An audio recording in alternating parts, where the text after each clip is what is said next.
Bonjour, frères et sœurs. Bienvenue de retour à notre étude de la vie sous le soleil. Où est-ce que Colette nous a provoqué et dérangé par la réalité du rével, la frustration de la vie. Et tout ça pour nous amener à Dieu. C'est ça ultimement qu'il a fait. Mais maintenant, il va nous parler en tant que croyants, ceux qui ont reconnu Dieu. Et il va continuer à faire ça à travers le livre, appelant les non-croyants à se mettre en règle avec Dieu, et ensuite vivre la vie sous le soleil en tant que croyant. Il va se promener comme ça à travers, comme je dis. Et c'est intéressant parce que il est rentré en chapitre 5 en disant quelque chose d'un peu provocateur. Ne pratique pas ta religion. Voyons. Ça aurait été un peu frappant, comme je dis, dérangeant pour les premiers lecteurs. Mais parce que c'est pas pour de faire, mais d'écouter pour savoir comment suivre le Seigneur. C'est de ce point qu'il va ramener maintenant des vieilles idées. Les idées qu'il utilisait dans l'autre section. Section de provocation. Il va parler du gouvernement, de l'injustice, de l'oppression d'un côté. Puis ensuite, aux gens du commun, en parlant du travail et de l'argent. Mais comme je dis toujours, sur la bannière de en tant que croyant maintenant. Donc on commence avec cette oppression autoritaire qui sont sur nos épaules. Colette ajoute, si tu vois dans une province le pauvre opprimé et la violation du droit et de la justice, ne t'en étonne point, car un homme élevé est placé sous la surveillance d'un autre plus élevé. Et au-dessus d'eux, il en est de plus élevé encore. Maintenant, il n'y a plus de l'idée il n'y a pas de réconfort. Puis qu'est-ce qu'on va faire? Il dit à la place, sois pas étonné. Il y a deux façons de s'approcher de cette interpellation. Négativement, il est en train de dire que la raison pour laquelle il y a de l'oppression ici maintenant, c'est parce qu'il y a toujours quelqu'un au-dessus qui opprime l'autre. Ah, non, ton assistant gérant, il est méchant vers toi parce que le gérant est méchant vers lui. Et au-dessus de ça, tu as le propriétaire qui est le pire de tout. C'est peut être ça l'idée. Donc, tu ne devrais pas être étonné, tout le monde fait mal à tout le monde. L'autre possibilité, que je crois fait plus de sens sur le contexte du livre, une tournure positive. Que celui qui est au-dessus de tout le monde, le plus élevé encore, c'est Dieu. Et c'est pour ça que tu ne devras pas être étonné. Oui, il y a des gens qui souffrent sous les autorités, mais au-dessus d'eux, il y a Dieu qui va tout régler. Ça, comme je dis, va bien avec ce qu'il a déjà mentionné. Quand il a parlé d'autorité et d'oppression et d'injustice, il a dit Dieu est au contrôle. Si je peux le résumer, Dieu est au contrôle. Et donc, il fait juste rappeler maintenant à ceux qui sont croyants, ne sois pas étonnés, ne sois pas fâchés, reconnais, Dieu est au-dessus d'eux. C'est cette note de celui qui est au-dessus qui va maintenant aller au roi. Et qui va dire, un avantage pour le pays, à tous égards, c'est un roi honoré du pays. Honoré du pays? Dans quel sens? Et c'est là que ça devient compliqué jusqu'à temps qu'on va creuser dans l'hébreu. Je ne connais pas l'hébreu, mais d'autres, oui. Et sur une traduction, appelée Lamartine, une traduction il y a plusieurs centaines d'années, où est-ce que ces traducteurs vont chercher à vraiment trouver la traduction littérale des mots. Et ils l'ont imprimé, ce même verset, de cette façon. La terre a de l'avantage par-dessus toute chose, celui qui est le roi, qui est asservi au champ. C'est ça l'idée des honorés. Celui qui reconnaît qu'il a besoin des ouvriers dans les champs pour survivre. Un roi, un dirigeant qui comprend qu'il dépend des gens du peuple, des travailleurs sur les champs, pour lui-même réussir. Ça va être un roi qui est béni et un pays qui va avoir cet avantage. Rappelez-vous, le palpable, le solide, ce qui donne un peu de concret à la vie, un peu plus éphémère.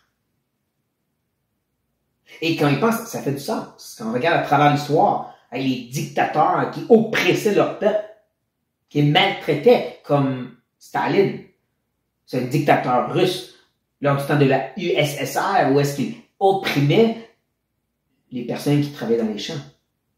Il y a eu beaucoup de famines, de millions de morts, parce qu'il n'a pas pris soin du peuple. Et à cause de ça, son pays a souffert. Il n'y a pas eu l'avantage. C'est ceux qui comprennent ceci qui savent prendre soin comme il faut de leur pays. Là, peut-être vous dites, mais je ne suis pas un roi ou un dictateur. Parfait, on se tourne vers l'autre section.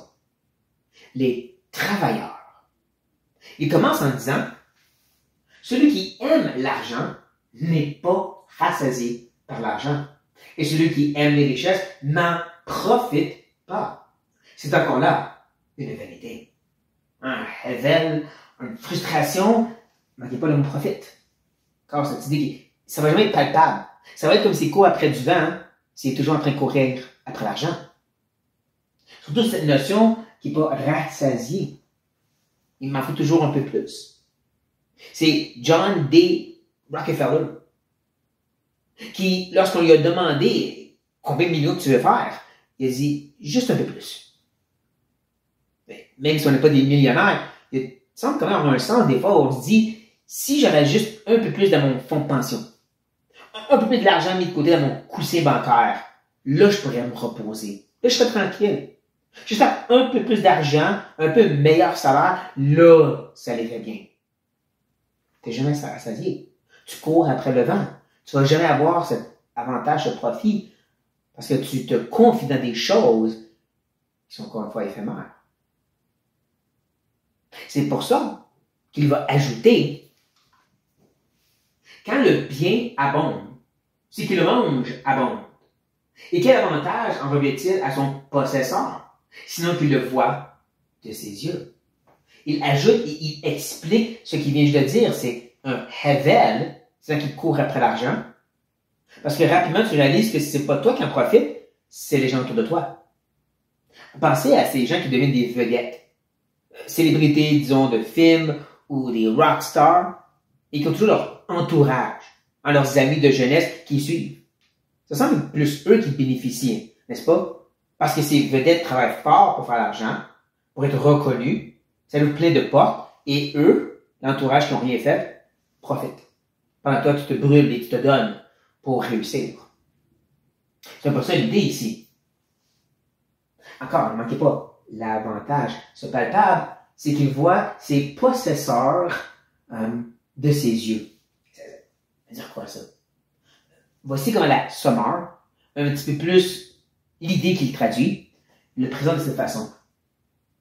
Et quel avantage en tirent leurs possesseurs si ce n'est le spectacle que lui offrent ces gens? Et ça, c'est un peu sarcastique, c'est un peu moqueur. C'est quoi l'avantage, le palpable de cette personne qui se donne pour faire plus, pour réussir? C'est qu'il va voir comment ses amis, eux, vont en profiter. C'est ça le plus palpable. Et souvent, ces gens qui se donnent à se brûler, à se fatiguer, à devenir même dépressifs. Et là, c'est donc avantage qui leur reste, c'est voir leurs amis se réjouir de tout ça. Parce qu'eux sont plus capables. Quelle révèle, n'est-ce pas? Quelle frustration. Mais c'est quoi la réponse? Vous l'avez peut-être déjà deviné, mais laissons Colette nous le dire. Le sommeil du travailleur est doux, qu'il ait peu ou beaucoup à manger. Mais le rassasiement du riche ne le laisse pas dormir. Parce qu'on a compris, son rassasiement, il n'est jamais atteint. Il est toujours en train de courir après le vent. Donc, il n'est jamais sur repos. Il est toujours en train de courir, même dans son sommeil. On a déjà vu cette idée justement de celui qui travaille et qui en a que pour la paume de main. Et qui a aussi le repos qui vient avec. Donc, il y a aussi le fait qu'il est contenté. C'est pour ça qu'il parle ici de qu'il ait peu ou beaucoup à manger. Il y a eu ce qu'il faut. Alors, tout dans ce temps-là, c'était des travailleurs journaliers. J'ai travaillé ma journée, j'ai la nourriture à la fin de la journée. Moi, je suis correct. Moi, je peux me reposer. Demain, c'est une autre journée. Comparé à celui qui doit continuer parce qu'il en veut plus, il en a besoin de plus pour être satisfait ou pour avoir cette certitude. Ça revient encore à cette idée qu'on a déjà vue, comme j'ai mentionné. Celui qui peut vraiment se contenter de ce que Dieu lui a donné, c'est lui qui va vraiment être avec le palpable. Et c'est là qu'on voit comment ces paroles de Coëlette connectent très bien avec celles de Paul. Lorsqu'il parle aux Éphésiens et aux jeunes Colosses. Lorsqu'il parle justement des maîtres et des serviteurs ou travailleurs. Quand il parle aux maîtres, il leur dit justement, il ne faut pas vous abuser de vos employés. Essayez de profiter d'eux pour réussir. Donc, traitez-les justement. Traitez-les comme si c'est justement des enfants de Dieu. Croyants, mais ceux qui ne sont pas croyants, comme ceux qui sont faits à l'image de Dieu. Traitez-les bien. Ne cherchez pas à faire de l'argent, juste bien agir parce que le Seigneur le voit et ça va être bon pour vous. Comme Colette a dit. Mais de l'autre côté, pour le travailleur, tel que moi et vous, il leur dit justement, profite pas de ton maître. Essaie pas d'avoir le plus que tu peux, le plus de repos, le plus de profiter des richesses de ton maître en faisant le moins possible. Travaille comme si c'est Christ qui te regarde. Comme si tu le faisais pour lui.